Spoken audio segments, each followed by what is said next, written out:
Bonjour à tous.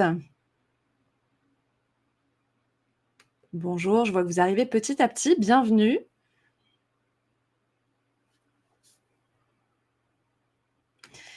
Alors bienvenue à tous pour ce live qui va durer, environ 1 heure, autour de l'attraction et la fidélisation des talents de manière générale. Donc on va aborder aussi bien un petit peu l'aspect candidat que l'aspect collaborateur, pour fidéliser bien évidemment les collaborateurs une fois que vous les aurez, recrutés. Alors rapidement, je vous parle un petit peu de Gérézo pour que vous en sachiez un petit peu plus sur nous. Donc, pour ceux qui ne nous connaissent pas encore, Gérézo est spécialisé donc, dans la formation, principalement autour des mais aussi du management. Donc, on a un aspect formation, un aspect conseil et également un aspect édition. Et vous pouvez consulter donc tous les livres qui sont édités par Gérézo dans nos locaux dans le 14e. Je vais vous présenter un petit peu les 3 grands aspects qu'on va voir aujourd'hui ensemble concernant ce webinaire, comme je vous le disais, qui dure environ 1 heure et au cours duquel vous pouvez poser des questions dans le chat. Je n'y répondrai pas au fil de l'eau, mais on en garde en fait certaines pour la fin, voilà, auxquelles on répondra. On répondra aux questions les plus fréquentes. J'espère qu'on aura le temps d'en répondre à un maximum. Donc n'hésitez pas. Donc, on va orienter un petit peu ce webinaire sous 3 grandes phases.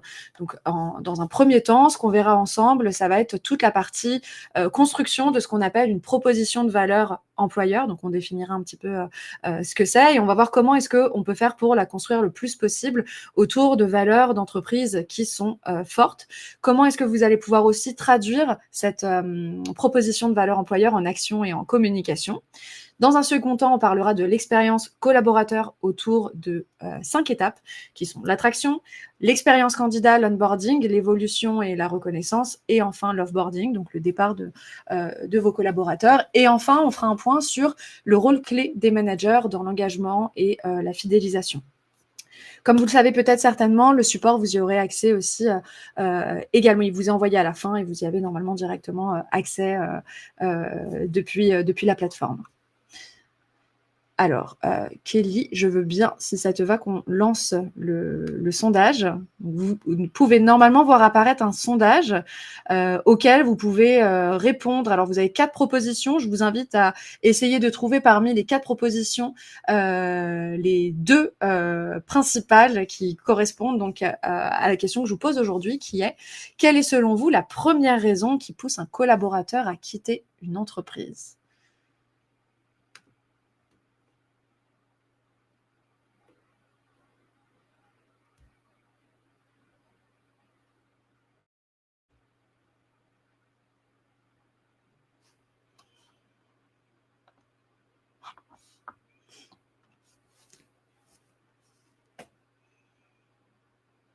Alors, je vous laisse encore quelques petites secondes pour répondre. Alors, on a les premières réponses qui tombent et vous avez répondu en majorité une mauvaise ambiance et une culture d'entreprise toxique.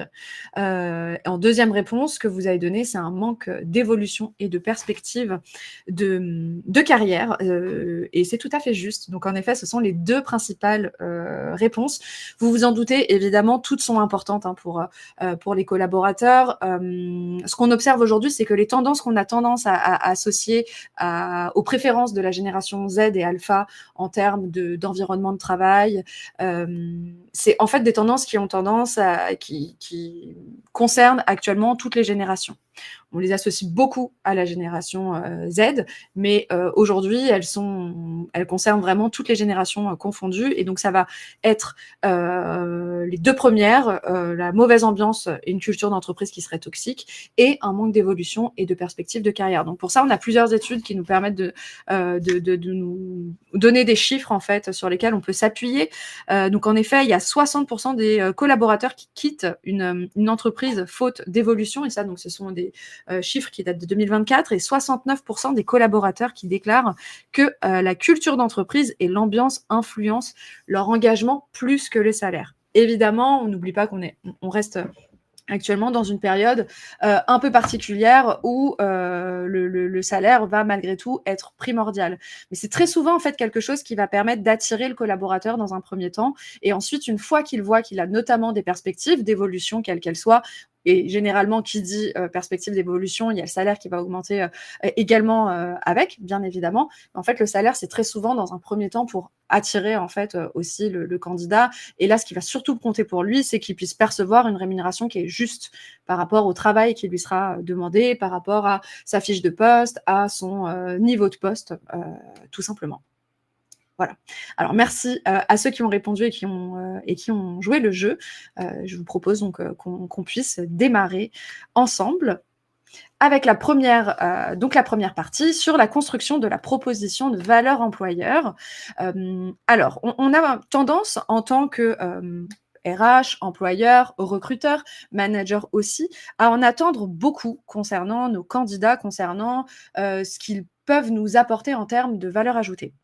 Parfois, malheureusement, un petit peu sans se poser la question dans un premier temps de qu'est-ce que nous, en tant qu'employeurs, on peut leur apporter. Donc, quelle proposition on peut leur faire en termes de valeur. Qu'est-ce qui va être différenciant par rapport à la concurrence, par exemple, et donc qui va pouvoir attirer les talents que l'on souhaite attirer. Hein. Une fois de plus, on aura l'occasion d'en reparler. Et c'est vrai que dans la formation que j'anime sur ce sujet avec Gérézo, j'insiste bien là-dessus. Le but n'est absolument pas d'attirer toutes les personnes qui savent faire les métiers sur lesquels on recrute. Le but, c'est de pouvoir attirer celles qui seront épanouies et celles avec qui tout simplement on va pouvoir évoluer aussi dans le temps. Donc, la proposition de valeur employeur, c'est vraiment quels sont l'ensemble d'éléments que vous allez pouvoir mettre en avant et qui vont être différenciants par rapport notamment à vos concurrents. Donc, qu'est-ce qui va faire que vous allez attirer vos candidats et qu'est-ce qui va faire que vous allez réussir à retenir vos talents. Quelques autres petits chiffres que vous pouvez voir s'afficher normalement sur le diapo. 75% des candidats analysent la marque employeur avant de postuler.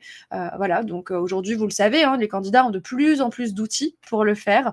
Donc, ils vont passer très généralement par le site internet, également par votre page LinkedIn, parce que vous allez afficher sur les réseaux sociaux de manière générale. Vous connaissez peut-être des sites tels que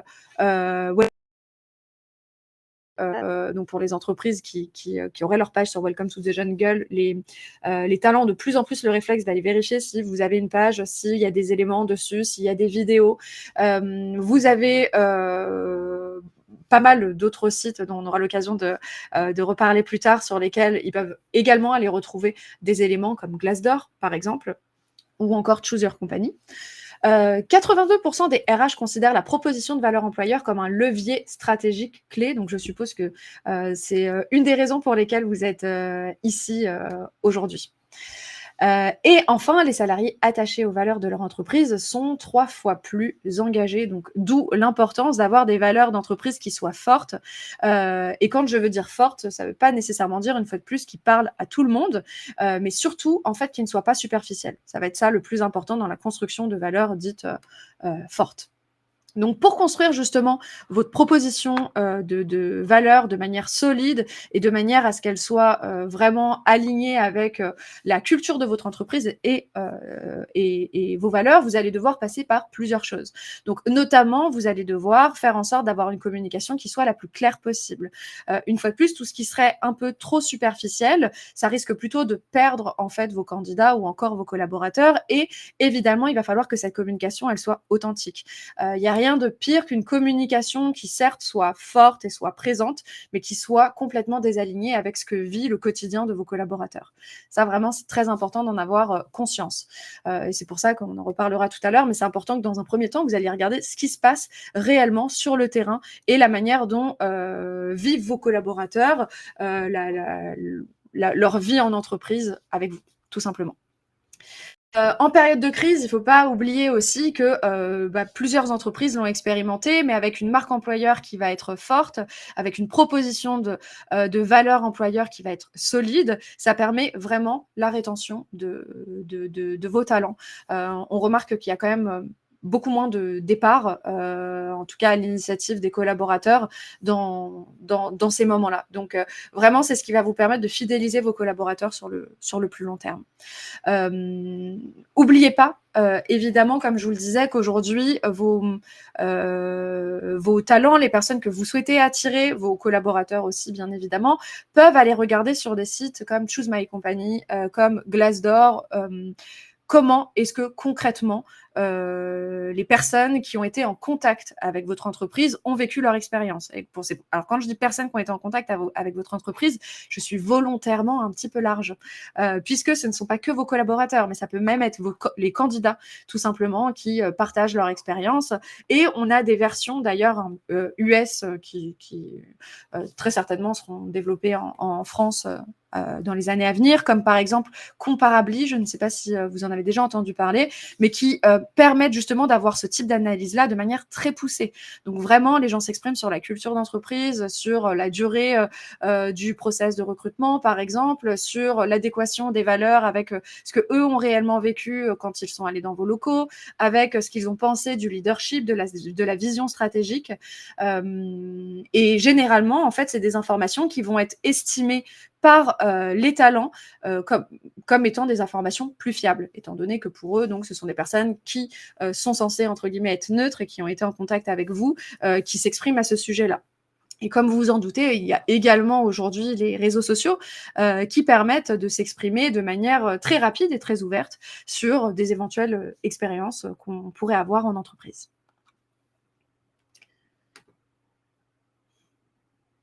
Alors,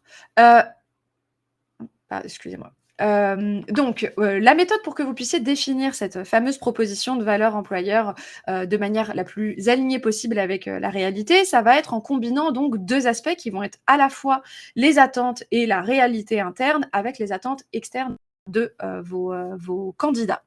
Comme je vous le disais, c'est vraiment le décalage entre ce qui est réellement vécu et ce que vous allez proposer qui non seulement ne vous permettra pas de fidéliser sur du long terme, mais en plus de cela risque d'inquiéter vos collaborateurs actuels. Eux, ils ont besoin donc de voir que actuellement leur employeur communique de la manière la plus authentique possible sur ce qui se passe au sein de l'entreprise, sur les ambitions de l'entreprise. Et donc, c'est pourquoi c'est vraiment très, très, très important de faire attention à tout ce qui serait greenwashing, diversity washing ou autre. Donc, ne parlez que de choses qui touchent réellement votre entreprise, de valeurs qui sont fortes et envers lesquelles vous avez des réelles actions, bien évidemment, qui sont mises en place. Donc, dans un premier temps, ce qui va être important, ça va être évidemment de bien connaître vos collaborateurs, de bien connaître ce qui est important pour eux, mais aussi ce qu'ils vivent donc sur le terrain. Donc, ça peut passer par des questionnaires anonymes pour savoir justement ce qu'ils attendent concrètement de leur employeur, pourquoi est-ce qu'ils restent, pourquoi est-ce que potentiellement ils sont partis. Moi, je vous invite vraiment à interroger aussi les personnes qui sont sur le départ. C'est très important. Vous pouvez faire des entretiens internes de manière régulière et ça peut être bien évidemment avec les collaborateurs qui sont engagés, mais aussi avec des collaborateurs qui sont actuellement dans des phases un petit peu de désengagement. C'est important vraiment de savoir qu'est-ce qui a fait qu'ils sont désengagés à cet instant T de l'entreprise. Est-ce qu'ils ne se reconnaissent plus dans les valeurs alors que c'est des valeurs qui sont annoncées par l'employeur? Est-ce qu'ils ne se sentent pas alignés avec les valeurs, mais en fait, peut-être qu'on s'est trompé au niveau du recrutement parce que, en effet, c'était quelqu'un qui était bon techniquement, mais peut-être pas quelqu'un qui pouvait s'épanouir chez nous parce qu'il n'y avait pas un alignement avec nos valeurs, avec nos ambitions. C'est quelque chose qui est possible, d'où l'importance de bien le travailler en amont pour éviter ces erreurs-là lors des entretiens et ne pas être non plus axé uniquement sur la technique. Aujourd'hui, vous vous en doutez, mais ces aspects-là prennent de plus en plus d'espace, comme tout ce qui va être soft skills aussi, qui sont vraiment en train de prendre beaucoup d'espace au-delà des hard skills qui évidemment restent quand même importantes. Ça peut aussi être des baromètres de satisfaction que vous pouvez mettre en place, qui soit sont déjà préexistants, ou encore que vous allez peut-être pouvoir créer de votre part en interne. Deuxième chose, donc ça peut être d'analyser les motivations de vos talents cibles, donc c'est-à-dire les personnes que vous aimeriez voir intégrer votre entreprise. Donc là, ça peut être tout à fait des choses qui peuvent être intégrées notamment dans votre processus de recrutement pour, alors pas avec des questions aussi vagues forcément que pourquoi est-ce qu'ils postulent chez nous et pas ailleurs, mais le but est qu'à travers vos questionnements, vous puissiez aussi un petit peu essayer de déceler ces aspects-là et d'essayer de comprendre de manière la plus fine possible ce qui attire concrètement les talents à postuler chez vous. Voilà. En fonction des secteurs, en fonction des entreprises, en fonction des métiers. Parfois, les attentes prioritaires peuvent bouger. Et donc, si jamais on ne prend pas le soin de faire attention à ça, malheureusement, on risque peut-être en fait d'aller vers de grandes généralités qui ne vont pas directement concerner la population que vous visez. Donc, le plus important, comme vous le voyez en haut de la slide, ça va être vraiment de croiser ces attentes-là. Et d'ailleurs, moi, ce que je vous invite à faire pour vous permettre d'avoir des collaborateurs qui sont pleinement engagés dans cette proposition de valeur employeur, c'est de choisir en fait un échantillon de collaborateurs à qui vous allez diffuser cette proposition de valeur employeur tout simplement avant de la diffuser en externe pour vous assurer que justement cette cohérence dans votre entreprise est bien existante. Je vous ai mis sur cette slide, donc que vous pourrez retrouver par la suite, un petit outil pratique avec donc une grille d'évaluation de la proposition de valeur employeur. Donc là, le but, c'est d'aller regarder un petit peu sur 4 grands éléments clés. Où est-ce que vous en êtes, vous, dans vos structures, et sur la colonne de gauche, de droite, pardon, vous avez des indicateurs qui vous permettent directement, alors c'est peut-être écrit petit quand c'est affiché comme ça, mais une fois de plus, rassurez-vous, vous aurez accès aux slides par la suite. Alors, donc, première chose, ça va être de vous assurer qu'il existe un alignement qui soit réel. Donc, est-ce que vos collaborateurs perçoivent les valeurs affichées dans leur quotidien ou est-ce que ils les lisent sur vos sites internet, mais ils ne les vivent pas pleinement dans leur métier, dans leur quotidien, dans la vie d'entreprise?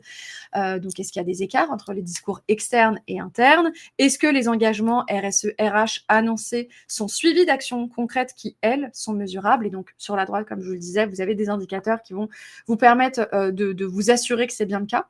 Deuxième point, c'est la clarté. Est-ce que les avantages et les opportunités que vous proposez sont clairement définis et compréhensibles pour vos collaborateurs et candidats, ou est-ce que c'est des choses qui semblent être très floues ou encore pas assez profondes? Donc ça peut être par exemple des avantages un peu superficiels, mais on ne comprend pas exactement quel type d'opportunité par la suite ça pourrait permettre d'offrir à vos candidats ou vos collaborateurs.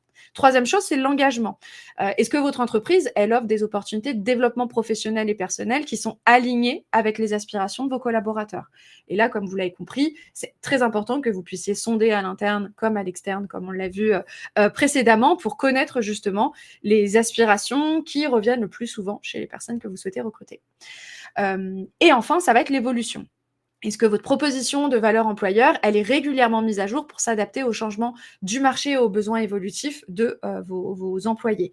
Là-dessus, par exemple, il y a des structures qui ont assez bien réussi à s'adapter. C'est important que cette proposition de valeur, alors bien évidemment, il ne faut pas qu'elle switch complètement à travers les années, mais elle peut évoluer à travers à la fois ce qui est important pour vous, ce qui est important sur votre marché et ce qui est important pour les candidats.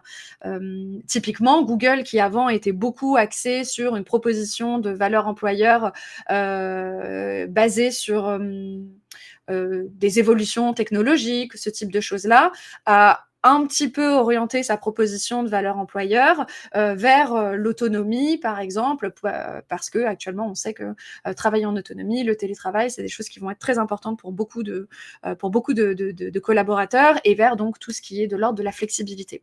Voilà, donc là, pensez bien aussi à voir, est-ce que votre marché a lui-même évolué? Et n'oubliez pas que généralement, à travers les années, il évolue parce que notre société évolue, et également parce que vous recrutez de nouvelles générations pour qui, parfois, les attentes ont peut-être un petit peu bougé.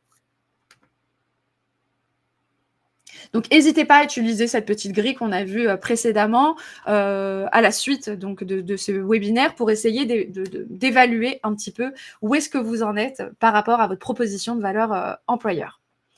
Les 4 piliers qui vont être très importants pour cette proposition de valeur employeur, ça va être donc dans un premier temps la raison d'être et vos valeurs. Alors c'est le fameux why dont vous avez peut-être déjà entendu parler, donc le pourquoi.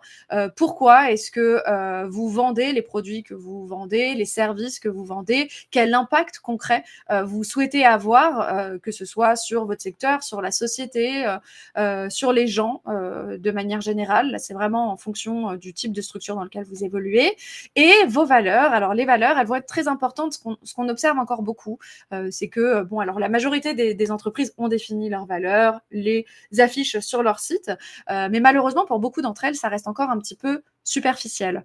C'est-à-dire que, en fait, ça va être des grandes valeurs annoncées qui sont pas nécessairement, pas toujours, malheureusement, déclinées en actions concrètes qui nous permettent de vraiment comprendre qu'est-ce que l'entreprise veut dire par ces valeurs-là. Qu'est-ce que l'on peut voir de manière très concrète en termes d'actions qui nous permettent de vraiment pouvoir annoncer, aussi bien en interne qu'en externe, que les principales sont et ensuite, voilà, les valeurs que là, vous aurez décidé de définir. Donc, bien évidemment, pendant la formation qui est en lien avec ce webinaire, on apprend à réellement aller définir des valeurs qui soient vraiment concrètes, pas juste superficielles, et qui permettent de vraiment renforcer votre proposition de valeur employeur.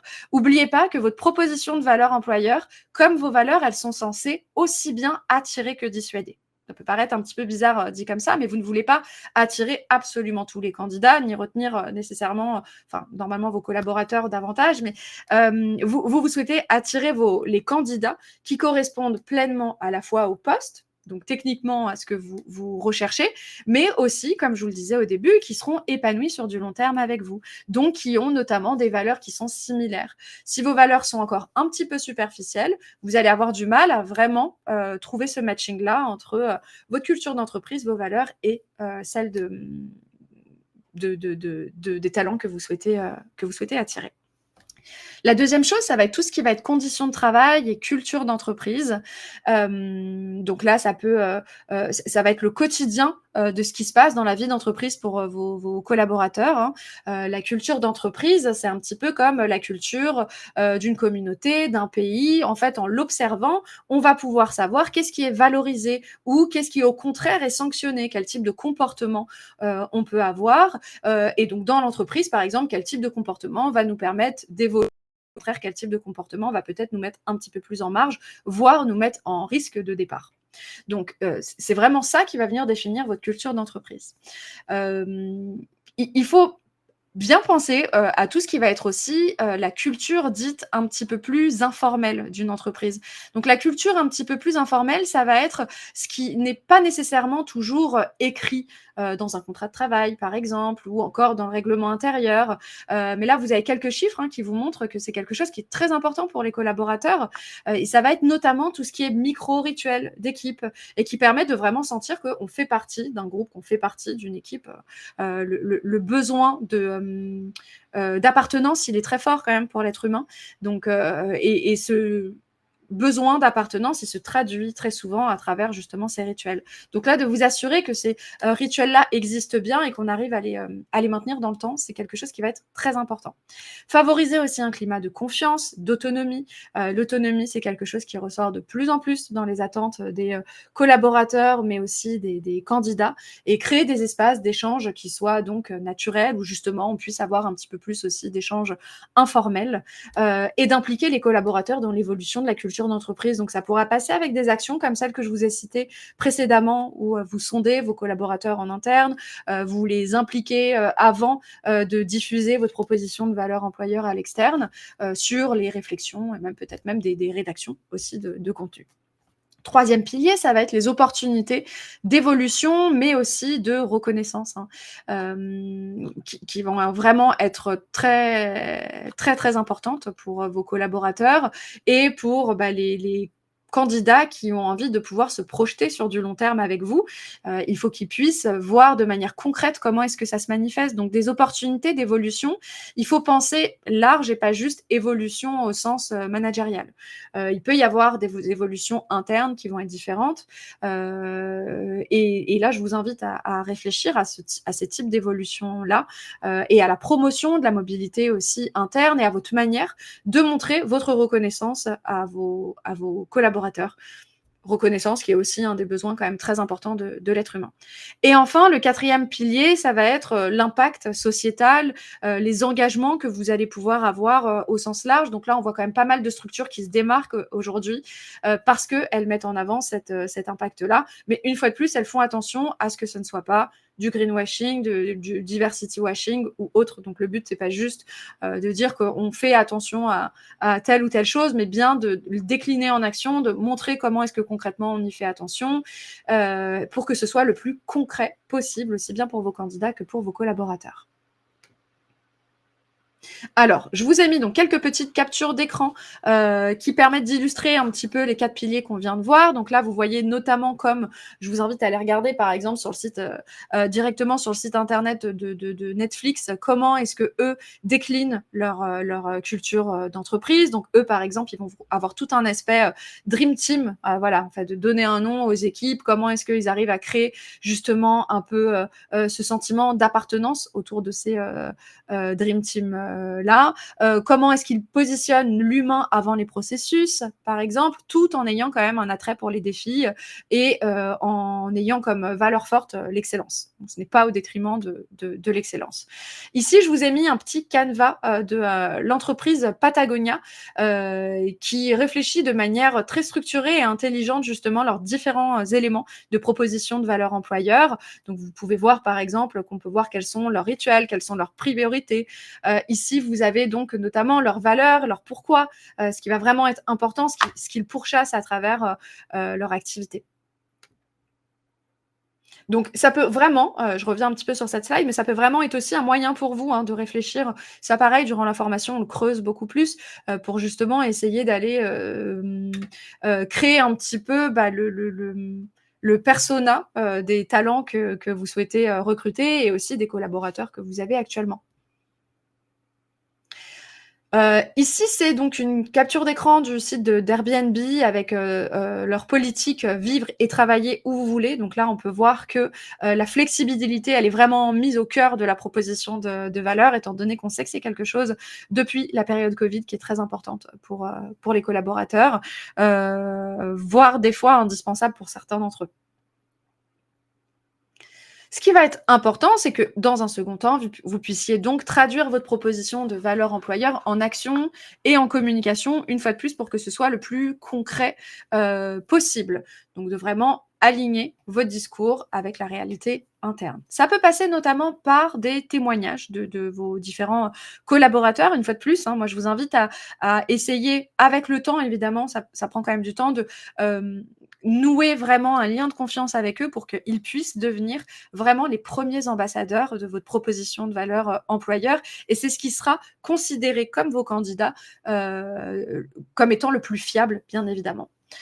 Donc, ça peut passer par des témoignages individuels, ça peut passer bien évidemment par des vidéos courtes, comme vous le voyez beaucoup sur les sites de certaines entreprises ou encore sur Welcome to the Jungle, par exemple, par des podcasts aussi.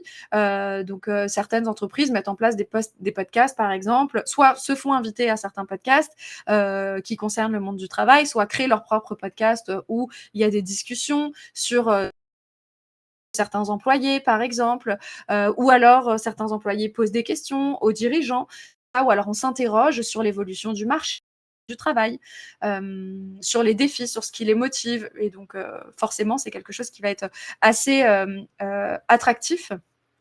Ça peut passer aussi évidemment par les réseaux sociaux. En fonction des cibles que vous visez, vous devez aller de manière assez pointue réfléchir aux réseaux sur lesquels il est pertinent de vous positionner et d'être le plus actif possible. Ça peut passer aussi par des études de cas et des retours d'expérience concrets. Alors évidemment, ça peut être les témoignages, mais ça peut être aussi, comme vous le voyez en dessous, tout ce qui peut être bilan RSE annuel. Ça peut être des études de cas sur des initiatives internes.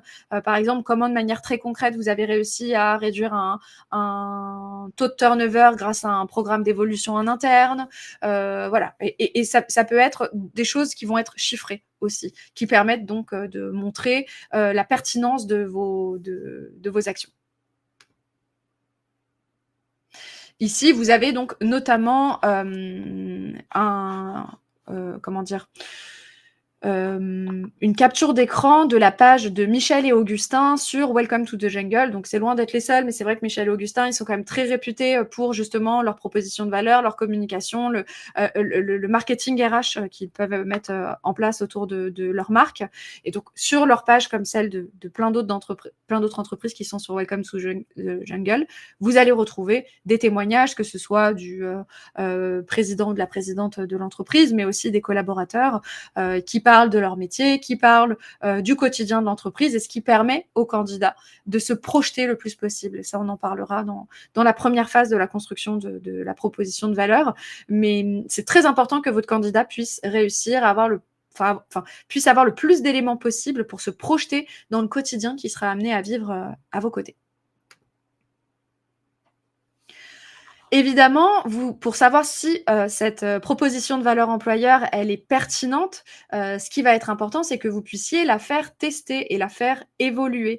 Donc, ça peut être notamment, là, je vous ai mis quelques petits indicateurs clés de réussite, mais à vous de trouver peut-être ceux qui sont aussi le plus pertinents pour vous.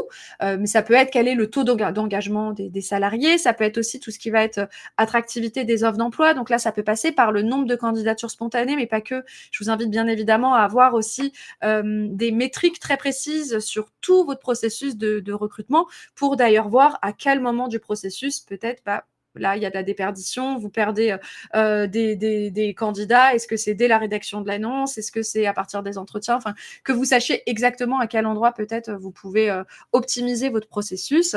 Et donc, ça peut être aussi en suivant le nombre de candidatures qualitatives, évidemment, par rapport à une offre que vous avez pu mettre en ligne, par exemple.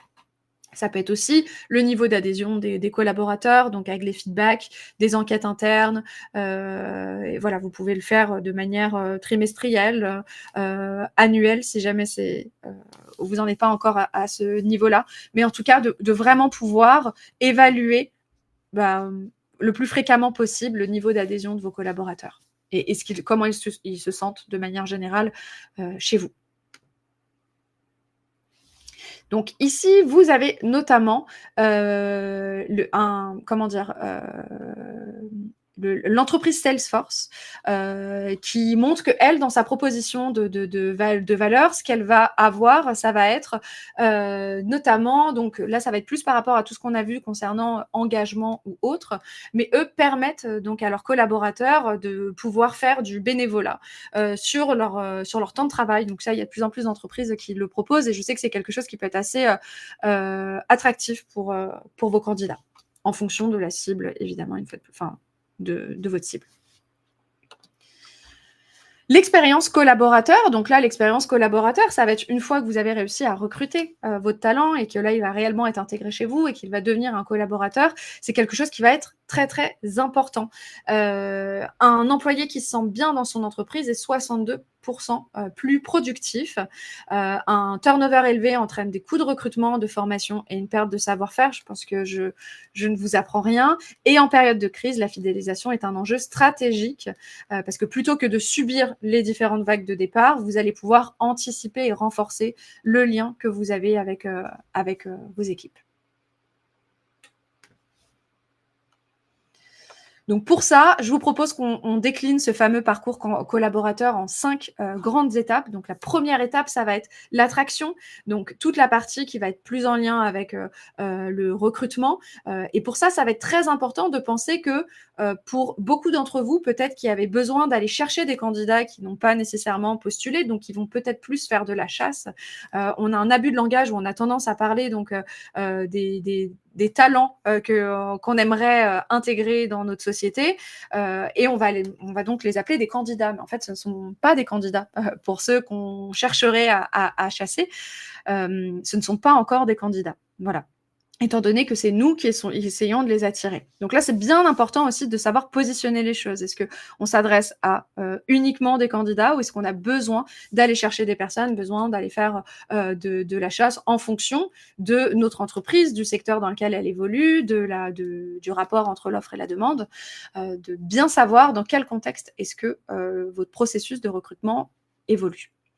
Donc, l'attractivité, ça va être, le recrutement, c'est un levier d'attractivité majeur. 75% des candidats évaluent l'entreprise avant même de postuler, comme on l'a vu au début de ce webinaire. Donc là, vous allez avoir besoin de plusieurs choses, de toujours bien vous reposer la question de pourquoi est-ce que mon collaborateur, mon candidat ou donc la personne que j'aimerais recruter a plus de raisons de venir chez nous que chez un concurrent et pas juste être dans la dynamique inverse de c'est à ce candidat ou à cette personne de me prouver qu'elle a vraiment envie de venir dans notre entreprise. Et donc d'avoir une proposition qui soit vraiment claire et qui tout de suite soit bien ciblée par rapport à ce que cette personne aimerait avoir dans son environnement professionnel. Donc ça va passer évidemment par une communication qui va être la plus transparente possible, des témoignages, on en a parlé, et d'être visible sur les canaux les plus pertinents possibles. Et là, essayez bien de réfléchir, c'est ce qu'on fait ensemble pendant la formation sur cette thématique, à des stratégies qui soient adaptées à vos structures, évidemment, en fonction de vos moyens, en fonction de la taille de vos structures et en fonction de ce qui est intéressant par rapport à votre cible. Typiquement, LVMH, eux, vont proposer des visites immersives de leur atelier. C'est pas nécessairement des choses qui sont accessibles pour toutes les structures, mais ce qui est important, c'est que vous trouviez, vous, ce qui va vous permettre de vous démarquer dès le processus de recrutement. Et je trouve que le processus de recrutement est déjà un bon indicateur pour les candidats de la manière dont l'entreprise traite les gens de manière générale. Puisque justement, ça va être le reflet aussi peut-être de leur expérience future si jamais ils passent de candidat à collaborateur. Deuxième chose, ça va être justement leur expérience candidat. Et alors là, on a énormément de candidats qui trouvent que le processus de recrutement est souvent trop long et trop opaque. Alors par trop opaque, ils entendent qu'ils ne savent pas exactement sur quoi s'appuie l'entreprise pour faire son choix. Donc évidemment, ici, on va retrouver toute la peur autour des critères de discrimination. Où parfois, ils peuvent malheureusement avoir des doutes sur le fait que ils ont peut-être été recrutés sur des critères qui soient discriminants. Et il faut savoir qu'en fait, ce que nous disent aussi les derniers rapports, c'est qu'il y a encore la majorité des candidats qui pensent que la personnalité du recruteur va jouer dans le choix final du recrutement. Donc, ce qui veut dire que pour eux, ça reste encore quelque chose de très subjectif. Donc là, ce qui va être important, c'est que vous puissiez professionnaliser le plus possible, justement, votre recrutement et votre processus, votre processus, pour que vous puissiez montrer à vos candidats que c'est quelque chose que vous prenez au sérieux et qu'ils sont donc sélectionnés sur des vrais critères, tout simplement, et que votre recrutement est éthique de A à Z. Et là, c'est important donc d'avoir le plus de transparence possible par rapport à ça. Donc, essayez de structurer votre processus de recrutement avec le moins d'étapes possible. Alors là, 3 maximum, évidemment. Je sais que des fois, pour certaines structures, c'est pas possible, mais en tout cas, essayez d'avoir un processus de recrutement qui est structuré. Communiquer, ce qui est recommandé, c'est de communiquer le plus tôt possible sur la grille salariale, si possible, de l'offre d'emploi, et d'avoir vraiment un délai maximum sous lequel vous vous engagez à faire un retour à vos candidats après un entretien et qu'ils puissent savoir exactement ce qui les attend par la suite. En aucun cas, on ne laisse un candidat sans réponse, bien évidemment, à la suite d'un entretien, et je dirais même des fois avant. Ça peut être, on a un candidat au téléphone et on lui dit on vous tient au courant, on ne le rappelle jamais. Bon, ça lui donne déjà une certaine image de votre structure. Et ne partez absolument pas du principe que parce qu'aujourd'hui, vous n'allez pas le recruter, qu'il n'entre pas dans vos besoins, vous ne pourriez pas avoir envie et besoin de le recruter par le futur. Donc voilà, il faut vraiment avoir un traitement qui soit le plus privilégié possible envers vos candidats. Troisième point, ça va être évidemment l'onboarding. Donc une fois que vous avez attiré votre talent, que voilà, le matching a eu lieu, là, il va falloir être très, très, très vigilant sur l'intégration. On sait qu'on a quand même pas mal de personnes qui partent pendant cette période-là, parce que la première chose, c'est que beaucoup d'entre eux soulignent le fait qu'ils ne se sont pas sentis attendus. Certains disent je suis arrivé le premier jour et j'ai eu la sensation que c'était un peu une surprise et que c'est en me voyant arriver à l'accueil qu'on s'est rappelé que je démarrais ici. Donc faites bien attention à ça, préparez bien leur arrivée en amont, si possible briefez bien toutes les personnes qui seront amenées à travailler avec cette personne-là quotidiennement pour qu'ils sachent déjà qui c'est, quel est un petit peu au minimum son prénom, pour que cette personne puisse se sentir attendue. Là, la petite astuce que je peux vous donner aussi par rapport à l'onboarding, que je vois de plus en plus d'entreprises mettre en place, c'est d'inclure déjà le futur collaborateur avant même qu'il démarre. Donc, ça peut être quelqu'un qui est en train de terminer son préavis auprès d'une autre entreprise, mais qui est déjà invité à vos after-work, à vos événements hors entreprise ou à ce type de choses-là, à un déjeuner d'équipe, par exemple, pour que la personne, en fait, elle ait pu commencer un petit peu cette intégration avant même le démarrage de son contrat. Le fait d'avoir un mentor, c'est aussi quelque chose qui va être très important. Alors, on parlera à la fin donc du rôle du manager, mais le mentor, c'est encore autre chose. C'est pas quelqu'un avec qui il est lié directement d'un point de vue managérial, mais qui va même lui donner des conseils sur le savoir-vivre en entreprise, sur les règles un petit peu plus implicites, ce genre de choses-là. Et la génération Z en est assez demandeuse, d'ailleurs, pour bien comprendre comment est-ce qu'ils sont censés se comporter et s'adapter en fonction des attentes de l'entreprise. Et évidemment, mettez bien en place un suivi, à vous de déterminer un petit peu la fréquence de ce suivi-là, mais essayez de bien mettre en place un suivi qui soit pertinent et qui puisse vous assurer que le collaborateur est en train de s'engager, que tout se passe au mieux pour lui et de pouvoir rectifier le tir si besoin. Quatrième étape, c'est l'évolution et la reconnaissance. Donc, on a commencé un petit peu à en parler. Comme je vous le disais, c'est des besoins qui sont forts pour l'être humain. Donc, c'est très important que vous puissiez proposer des perspectives d'évolution qui soient claires. Malheureusement, parfois, elles ne sont pas très claires et l'idéal, c'est qu'elles le soient dès l'offre d'emploi. Une fois de plus. Vraiment. Donc, que ce soit des perspectives d'évolution et comme je vous le disais, que ce soit pas nécessairement que via du management, par exemple, mais ça peut être aussi des opportunités de formation. À quelle hauteur est-ce que vous leur permettez de se former, de développer des compétences? Est-ce que ça en reste strictement à leur poste, à eux, et aux compétences techniques qui seront nécessaires pour leur poste? Ou est-ce que vous leur permettez aussi, par exemple, de se former sur des compétences qui débordent un petit peu de leur poste, mais qui sont intéressantes pour eux et pour peut-être d'autres perspectives qu'ils pourraient avoir pour le futur. La mobilité interne, je vous en ai parlé, c'est important que vraiment vous puissiez voir d'abord quels sont vos talents disponibles en interne avant d'ouvrir vos postes. Le feedback, on aura l'occasion d'en reparler aussi un petit peu là sur notre dernière partie sur le management, mais il faut avoir conscience qu'il y a plus d'un Français sur deux qui estime qu'il n'a pas suffisamment de feedback et donc qui estime ne l'avoir que lors de l'entretien annuel et donc ne pas trop savoir au fur et à mesure de l'année ce sur quoi il peut s'améliorer, mais aussi ce qui est bien. Donc le feedback positif, c'est très important. Les deux vont vraiment être importants et surtout qu'ils soient le plus concret possible. Et pour ça, ça demande de former les managers vraiment à l'art du feedback. Communiquer avec transparence sur vos critères d'augmentation et de promotion et enfin mettre en place un programme de mentorat. Donc là, vous avez, par exemple, l'exemple que je vous ai pris, évidemment, il en existe d'autres, mais sur ce point-là, c'est Decathlon qui me parle particulièrement. Pourquoi? Parce qu'il y a 100% de leurs directeurs de magasins qui sont issus de la promotion interne. Donc, ça prouve vraiment un réel engagement de mobilité interne. Hein.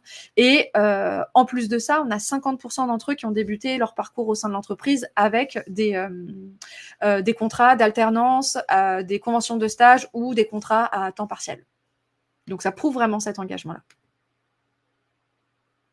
Et enfin, notre cinquième étape, ça va être donc l'offboarding, qui est souvent un petit peu bâclé. Je vois des fois certaines entreprises qui ne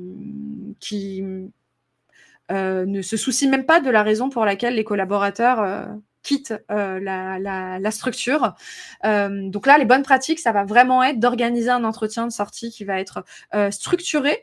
Évidemment, le collaborateur sera libre de pouvoir s'exprimer comme il l'entend sur les raisons de son départ. On ne peut pas le forcer non plus à tout nous raconter si ce n'est pas son souhait, mais en tout cas, c'est important d'y veiller, de lui laisser cet espace-là pour que nous, on puisse savoir est-ce qu'il n'y a pas des choses qui reviennent fréquemment et sur lesquelles on pourrait s'améliorer. Remercier la personne pour son travail, même si peut-être que ça s'est pas nécessairement terminé comme on l'espérait. Et ça peut être aussi de proposer de rester en contact via un réseau d'anciens collaborateurs. Alors là, ceux qui le proposent notamment, ça va être McKinsey qui, eux, ont un Alumni Center qui leur permettent donc de rester en contact avec leurs anciens collaborateurs et que leurs anciens collaborateurs puissent aussi se créer un réseau de personnes issues de la même structure. Et enfin, donc, le rôle clé du manager dans l'engagement, mais aussi dans la fidélisation. La première chose, ça va être de donner du sens et d'aligner les objectifs individuels avec la vision de l'entreprise. Donc, pour ça veut dire qu'il faut qu'on forme les managers, bien évidemment, à donner des objectifs qui soient le plus smart possible, mais également avoir une vision en tant que manager, en tant que leader pour son équipe, qui évidemment va être alignée avec la vision de l'entreprise. Là, on peut aussi créer, par exemple, des chartes d'équipe qui vont permettre vraiment de renforcer un petit peu la cohésion à travers des règles qui sont connues de tous, qui sont communes et pour lesquelles tout le monde a signé. Voilà. Mais en tout cas, ce qui va être très important, c'est qu'il puisse vraiment communiquer ce qu'il attend de manière très concrète en termes d'attitude, mais aussi de résultats auprès de ses collaborateurs et que ce soit pleinement aligné avec la vision, les valeurs et la culture de l'entreprise. Deuxième chose, ça va être de développer la culture du feedback régulier. Je vous en ai un petit peu parlé, mais le feedback aussi bien positif que plutôt sur les axes d'amélioration et aussi de reconnaissance. Et donc là, de vraiment bien former vos managers à pas juste dire ce qui ne va pas ou juste ce qui va et d'éviter de le faire de manière vague. Donc pas juste merci pour ton travail et ça s'arrête là. Le collaborateur ne sait pas exactement pour quelle raison on le remercie, ce qu'il a fait de bien, ce sur quoi il aurait pu s'améliorer. Créer un environnement de travail basé sur la confiance et sur l'autonomie. Comme je vous l'ai dit, c'est vraiment un des critères qui revient le plus pour les attentes des collaborateurs et des candidats de manière générale. Donc et alors là, d'autant plus pour les générations les plus jeunes. Donc ils ont besoin de voir qu'on leur fait confiance. Évidemment, la confiance, c'est quelque chose qui se travaille et qui se crée. Ce qui veut dire que il faut éviter tout ce qui est micromanagement ou ce type de choses-là, mais il faut aussi expliquer quelles sont les conditions de cette confiance. Qu'est-ce qu'on attend du collaborateur de manière générale pour pouvoir créer cette confiance et de comprendre bien aussi ce qu'il attend de son employeur, mais aussi de son manager pour pouvoir lui faire confiance. Et enfin, être un facilitateur de développement et d'évolution. Donc, évidemment que le collaborateur a la place pendant vos échanges pour exprimer quels sont, lui, ses souhaits d'évolution, mais il faut aussi qu'il puisse sentir que le manager ne passe pas à côté de son objectif premier, qui, normalement, est celui de développer l'autonomie de ses collaborateurs. Donc, ça peut passer par des évolutions de poste, mais pas que. Ça peut être aussi tout simplement des évolutions sur son poste actuel et qu'en tout cas, il faut que le collaborateur puisse sentir que le manager a réellement envie de le faire grandir et lui donne les moyens pour grandir au quotidien. Alors, ce que je vous propose, c'est qu'on passe au petit temps de questions-réponses. Donc, Kelly, qui est avec nous, va me mettre va me donner en fait les questions principales qui sont revenues et je vais essayer de vous y répondre du mieux possible. Alors, première question, je vois la question « Pourquoi êtes-vous resté parti en interne ?» C'est délicat d'obtenir une réponse honnête des collaborateurs qui partent, puisqu'un ex-employeur peut donner une mauvaise réputation si la raison ne lui plaît pas. Question dans ce cadre, comment s'assurer d'obtenir des réponses honnêtes? Merci Aurore pour cette question, parce qu'en effet, je ne peux pas vous dire qu'il y a une méthode parfaite qui vous permette de garantir l'honnêteté totale de ces réponses-là.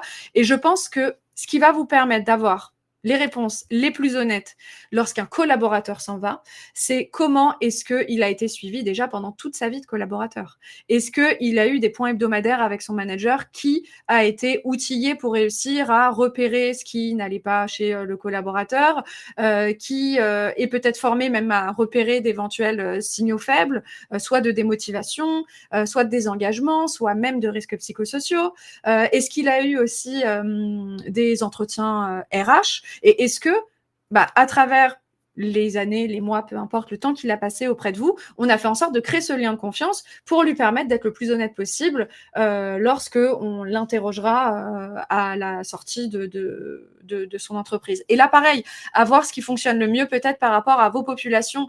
Est-ce que c'est plus un entretien avec le service RH parce que le service RH a bonne réputation dans votre structure et que les gens se sentent en confiance? Est-ce que c'est plus avec le manager? Dans certains cas, s'il y a eu souci, par exemple, avec le manager, on optera peut-être plus pour la première solution et vice-versa. Est-ce que c'est plus par écrit? Est-ce que c'est plus à l'oral? Vraiment, de vous adapter en fonction aussi de ce qui fonctionne le mieux par rapport aux populations que vous managez.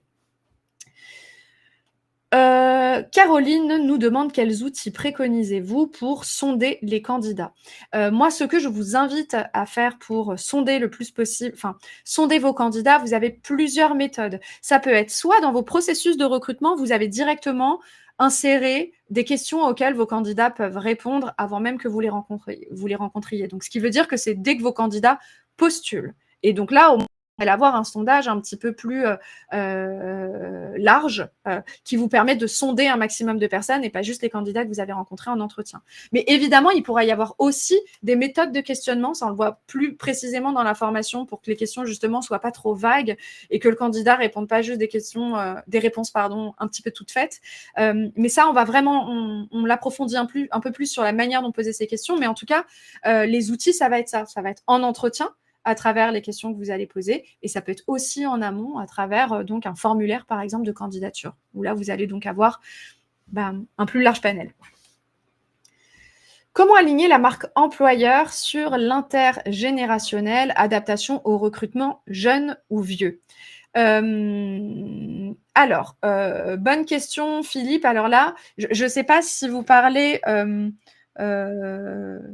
comment dire ?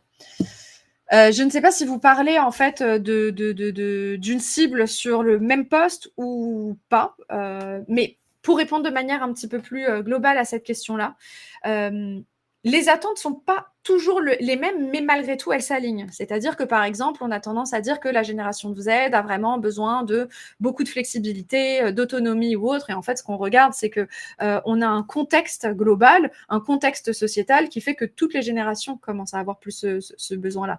Les générations précédentes, que ce soit X, que ce soit Y, elles aussi, en fait, maintenant demandent plus de flexibilité, du télétravail, par exemple, ou ce type de choses-là. Donc, pour aligner la marque employeur sur l'intergénérationnel, il faut d'abord vous poser la question, non pas seulement, justement, de qui souhaite-t-on attirer, mais aussi de qui souhaite-t-on être, vraiment. Parce que sinon, il peut y avoir un petit peu...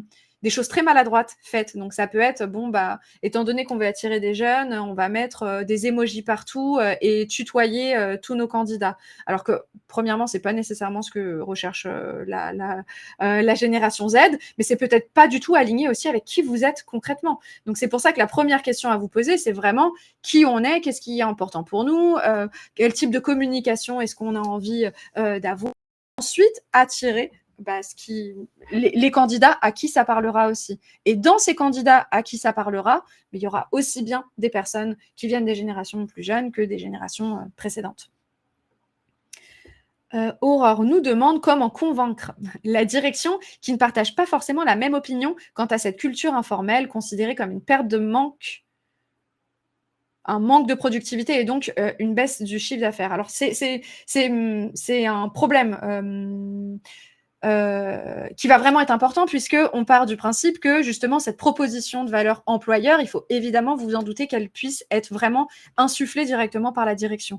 Donc ça veut dire que vos collaborateurs doivent sentir que justement il n'y a pas que les managers ou que un service RH qui essaye de porter à bout de bras en fait certains messages ou encore une considération du bien-être des collaborateurs, la création d'un sentiment d'appartenance ou autre. Donc il faut qu'ils puissent sentir que c'est aussi quelque chose qui est important pour la direction.